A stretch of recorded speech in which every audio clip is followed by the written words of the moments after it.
Assalamualaikum warahmatullahi wabarakatuh. Alhamdulillahi rabbil alamin. Wabihi nasta'inu ala umuri dunya waddin. Wassalatu wassalamu ala ashrafil anbiya'i wal mursalin, Sayyidina wa maulana Muhammadin wa ala alihi wa ashabihil mujahidin at-tahirin, amma ba'du. Sahabat YouTube dimanapun berada dan hadirin kaum muslimin rahimakumullah, pada kesempatan ini kita lanjutkan perbincangan kita atau pembahasan kita tentang 10 golongan dari umat Muhammad yang menjadi teman iblis di dunia sampai ke neraka nanti. Hadirin kaum muslimin rahimakumullah, yang kelima, teman iblis itu adalah al-qatat, tukang-tukang fitnah. Itu suling iblis, terompetnya setan. Sebab apa? Benar kalau Nabi mengatakan al-fitnatu asyaddu minal qatl. Fitnah itu lebih bahaya dari pembunuhan. Sebab apa? Pembunuhan itu membunuh orang secara langsung. Fitnah membunuh orang pelan-pelan. Kalau mati mah mendingan cepat daripada pelan-pelan. Iya kan? Pelan-pelan mati, cepat mati. Jadi enakan cepat, nggak ngerasain sakit. Fitnah membunuh orang pelan-pelan. Nama baik orang hancur, dicoreng-moreng di tengah masyarakat. Maka tukang fitnah teman-teman setan dari dunia sampai ke neraka nanti. Karena fitnah lebih bahaya dari pembunuhan. Mengada-ada dari yang tidak ada, melebih-lebih. Berita semeter jadi 3 meter, yang 2 meter ya kalau positif, kalau negatif fitnah. Memang orang bilang kalau kita nitip duit jangan harap lebih, kurang bisa dah. Tapi kalau nitip omongan jangan harap kurang, pas aja itu sudah untung. Itu biasanya lebih, itu namanya omongan. Kita kirim uang sudah nggak bakalan dah lebih. Ini nih nitip uang sama saya nih 50.000, gue tambahin dah 10.000, langka. Kurang malah bisa. Enak saja nitip, gue kan kemari pakai ongkos, hitung dah transport misalnya. Tapi kalau sudah nitip omongan, pas saja sudah untung loh. Hadirin kaum muslimin rahimakumullah, fitnah pernah melanda Nabi Zakaria. Fitnah pernah melanda Habil dan Qabil. Fitnah pernah melanda Nabi Allah Ibrahim alaihissalam. Fitnah bahkan pernah melanda kehidupan baginda Rasulullah sallallahu alaihi wasallam. Dalam peristiwa yang lazim kita katakan dengan hadisul ifki, bagaimana gosip pun sempat menggoncang rumah tangga kehidupan baginda Nabi. Sehingga pantas kalau beliau sendiri mengatakan al-fitnatu asyaddu minal qatl. Wong fitnah itu lebih bahaya dari pembunuhan. Karena fitnah membunuh orang secara pelan-pelan. Saudara-saudara kaum muslimin rahimakumullah, lidah tidak bertulang, saghirul jirmi adimul jurmi. Kecil bentuknya tapi besar akibatnya. Kalau kita luka karena silet 2-3 hari bisa sembuh. Tapi luka karena lidah seumur hidup kita ingat. Asal ngelihat orangnya kita ingat, nih dia nih yang ngomong kagak enak banget ke gua dah, gua tandain dah. Itulah sebabnya pepatah bilang salamatul insan fi hifdil lisan. Orang akan selamat jikalau dia pandai menjaga lidahnya. Sahabat YouTube dan saudara-saudara kaum muslimin rahimakumullah, yang keenam, teman-teman setan sahibur riya, orang yang mempunyai sifat riya. Beramal cuma to show only, ingin dipuji orang, ingin dilihat orang, riya namanya. Sebab benar kata Imam Ghazali, annasu kulluhum mauta illal alimun, wal alimuna niyamuna illal amilun, wal amiluna mukhtaruna illal mukhlisun. Manusia itu pada hakikatnya mati, kecuali orang alim. Orang alim sekalipun hidup hakikatnya tidur, terkecuali orang yang mengamalkan ilmunya. Dan orang yang mengamalkan ilmunya banyak yang tertipu, kecuali orang yang ikhlas. Tepat sekali ini fatwa Imam Ghazali. Jadi intinya amal itu jasad, sedangkan ikhlas itu adalah ruh. Amal itu jasad, sedangkan ikhlas itu adalah ruh. Amal tanpa ikhlas patung.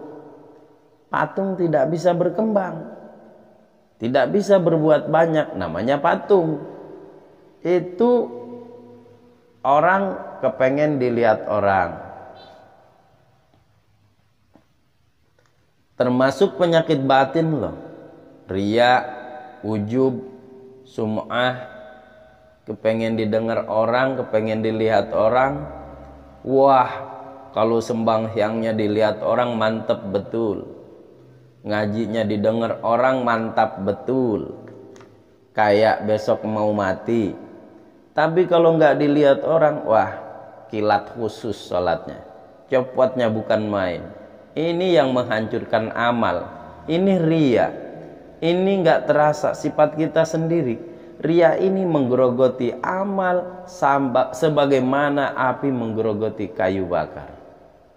Yang ketujuh, teman setan, akilu malil yatim. Akilu malil yatim, orang-orang yang memakan harta anak yatim. Itu setan senang betul itu. Dia bisikan, kau kan ngurus anak yatim. Kau sudah menanamkan budi kepada mereka. Jadi wajar kalau kau ambil bagian. Mula-mula memang dalam batas yang wajar. Makin lama makin berebut sama yatimnya. Makin kesonoin yatimnya malah nggak kedumen, nggak keurus, panitianya yang kenyang. Akilu malil yatim, orang yang memakan harta anak yatim secara zalim. Ini merupakan teman setan. Sebaliknya, orang yang melindungi anak yatim, kata Nabi, seperti dua jari ini dengan aku derajatnya di akhirat nanti. Yang kedelapan, teman setan, al-mutahawwinu bis sholat. Orang-orang yang menganggap enteng sholat, atau mengenteng-entengin sholat. Nanti saja dah kalau sudah tuaan dikit lah, sholat mah gampang, saban sari ada. Kalau ini jarang-jarang, tinjukan jarang-jarang, ini sepak bola kan jarang-jarang, ya udah, al-mutahawwinu bis sholat, ngenteng-ngentengin sholat. Pada dasarnya agama itu mudah, jangan dipersulit, tapi juga jangan dipermudah. Agama itu tidak berat, jangan diberat-beratin, tapi juga jangan dienteng-entengin. Sebab yang enteng kalau kita entengin, akhirnya nganggap remeh. Mulanya memang sedikit, makin lama makin banyak, makin lama makin bertumpuk. Apalagi kalau sadar kita bahwa sholat adalah tiangnya agama. Bagaimana rumah akan tegak tanpa tiang yang kuat? Bagaimana agama akan tegak dalam diri seseorang kalau sholatnya dienteng-entengin? Jangankan yang sunnah, yang wajib saja kadang-kadang tutup lubang gali lubang, padahal itu merupakan tiang pokok. Rumah itu menjadi kuat harus ada tiang pokok, tiang-tiang tambahan. Apa tambahannya? Nawafil, ya rawatib, sholat-sholat sunnah itu untuk menjaga stabilitas temperatur batin kita kepada Allah Subhanahu wa ta'ala. Al-mutahawwinu bis sholat. Jadi kalau sudah masuk waktu, beduk berbunyi, azan berkumandang, iblis mulai nyebar bala tentaranya nih. Pasukan siap. Sama yang dagang dihabisikin. Sedang enak-enaknya lu dagang, pembeli lagi banyak, sholat mah masih ada besok. Sama yang kerja, wong jangan ditinggal, ini kerjaan tanggung, sembahyang mah masih ada besok. Saudara kaum muslimin rahimakumullah dan sahabat YouTube di mana saja berada, andai kata kita berhasil, kita tinggalkan kesibukan kita, lalu kita pergi melaksanakan sholat, apakah iblis diam? Setan tenang? Tidak, saudaraku. Masih dia bisikin kita, ya kalau mau sembahyang ya sembahyang loh, cuma buruan udah banyak yang nunggu, yang mau belanja. Jangan ngecewain orang lain, jangan ngecewain pembeli. Sampai ruku kita nggak sempurna, bacaan kita semeraut, sujud kita tasbihnya nggak lengkap, sholat juga. Tapi disitulah masuk iblis. Ataupun kalaupun itu berhasil kita cegah, ruku tertib, ada tumanina, sujud lengkap, iblis masuk lagi. Wah, emang sembahyang kamu mantep, orang lain mah nggak ada yang sholatnya kayak kamu.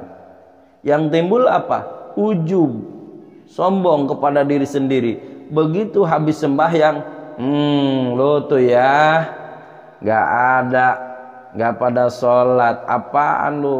Gua nih. Itu sudah perangkap iblis, saudaraku. Jadi lewat segala macam cara dan jalan, kepada yang ibadahnya bagus ditanamkan rasa ujub, kepada yang berusaha untuk bagus ditanamkan sifat